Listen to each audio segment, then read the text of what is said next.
Well folks, it's been quite some time since we last did an episode of Unsung Heroes, and what better way to jump back in than with one of my favourite race cars of all time, a car which is kind of surprising that I haven't already talked about it in this series. It is my number one favourite Grand Prix car ever, for sure, the 1935 Trossi Monaco T34. Now this car, as I said, I have talked about on the channel previously, way back in 2018 and even further back in 2016, but never in this series. And this car is everything about Unsung Heroes. It's wacky, it's oddball, it's obscure, it tried something different in the world of racing but didn't quite succeed, and yet for all of its fundamental flaws, and on this occasion there are many to choose from, it did have some glimmers of greatness and some potential for brilliance as well, because consider what this car was. It was the brainchild of Monaco, first of all, Augusto Camillo Pietro Monaco, and he actually partnered up for a time with Fiat, who allowed him to use their Turin facility, but they withdrew support and withdrew those services when the car's powertrain, a radial engine like an aircraft, started to very early on have some major issues. Now, he instead turned to a fairly famous guy in the world of racing and certainly vintage and classic cars, Count Trossi. And of course his full name being Carlo Felice, or Felice, I'm not sure on the pronunciation, but Carlo Felice Trossi. Now, these two names together is what the car ended up bearing the name of, and of course the engine was always the centerpiece. Now, the engine is not necessarily the smartest thing about the car. It's not the thing that I want to really hone in on, but we'll get to that in a second. The engine is definitely what gets most of the attention though.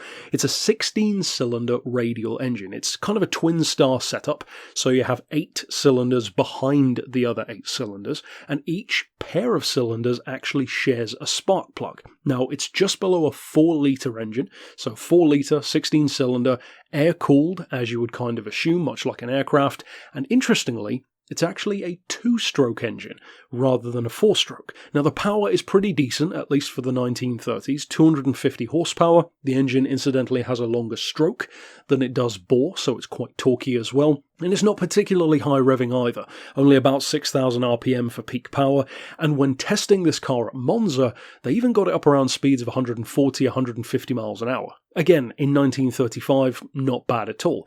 And that event, that testing and practice run at Monza, was actually where this car made its first official public debut. It was a car that lots of people were clamoring over and talking about, this rumoured radical new idea, and it certainly ended up being that, but unfortunately it was flawed by its own design. Not the least of which because it was front-wheel drive. Not only was it a front-engine car with the engine right at the front, literally as far forward as it could be, but being front-wheel drive as well and being this kind of teardrop shape, a shape which incidentally was designed by a friend of Count Trossi, another count by the name of Count Ravelli.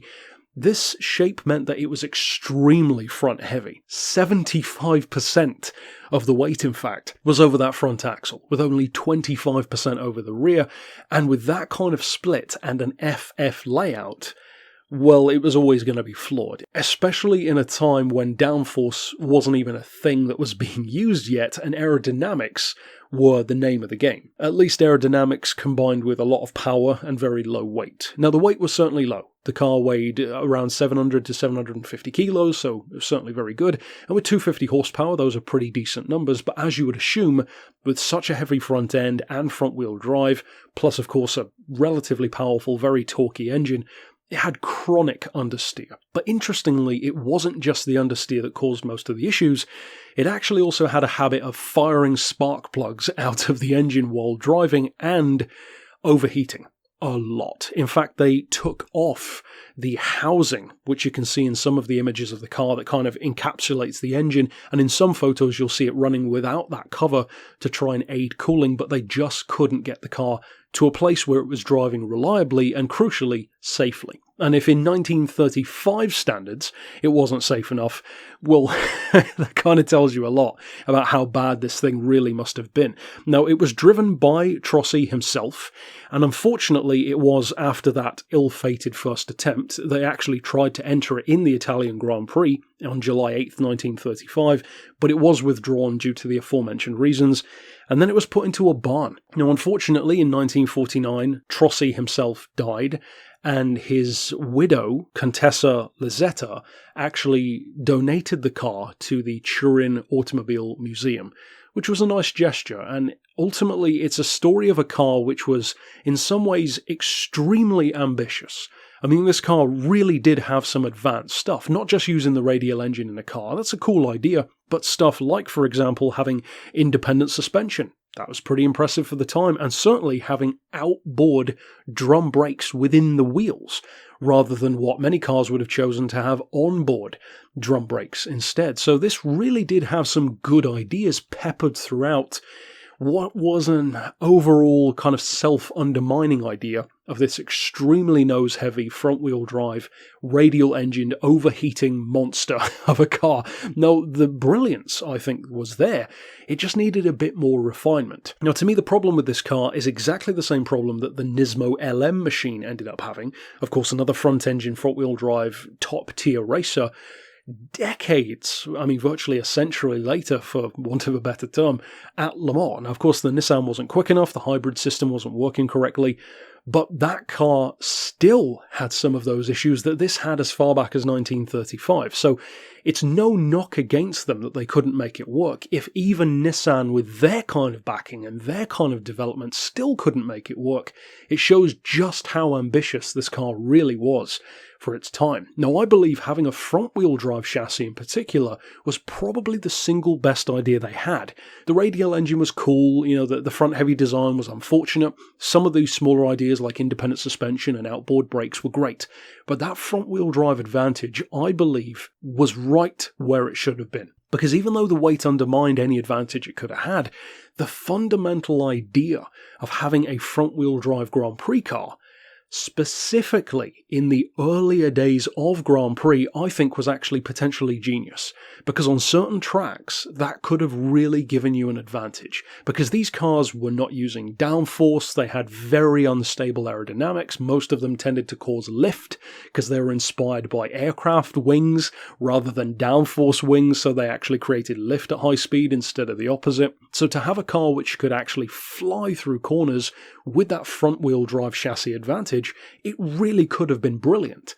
Unfortunately, though, it didn't quite work out that way. It almost makes you want to go back in time and give them some pointers. You know, just try a slightly different diff setup, or try this a bit different. Maybe go even lighter on the weight, and then add some ballast over the rear axle to make it a bit more balanced. These small changes, or relatively small changes, that if nothing else could have made it just that bit better. Maybe even good enough to compete in the race. Maybe not win, but just compete. Ultimately, it is a bit of a sad story in terms of how it ended up. And to go back lastly to that engine once again, interestingly, as well as all of this cool other stuff regarding the engine being a 2-stroke, 16-cylinder, 250 horsepower, etc., it was actually also twin supercharged as well, with a 4-speed gearbox. Ultimately, it's a car which, as I said, I absolutely love. It's so many wacky ideas all rolled into one, and in many ways, racing back then, not just in Grand Prix, but just in general, it kind of allowed for stuff like this to happen more often. These truly privateer teams, wherein it was literally just a couple of guys, and in the case of this car, a few big names that came in and out. In addition to the ones even that I mentioned, there were others who joined and left the program because of how flawed it was, but just such a cool idea, as flawed as it was, as unsuccessful as it was, just a really cool little car, and certainly, if nothing else, one of the most unique and most experimental Grand Prix cars of all time. So ultimately, if you are new to Unsung Heroes, of course, check out the Discord server for the channel, where we have a complete list of all of the episodes, and you can actually vote on all of your favourite ones.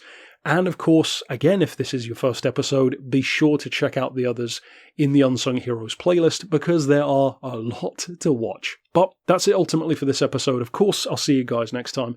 And for now, as always, thanks for watching.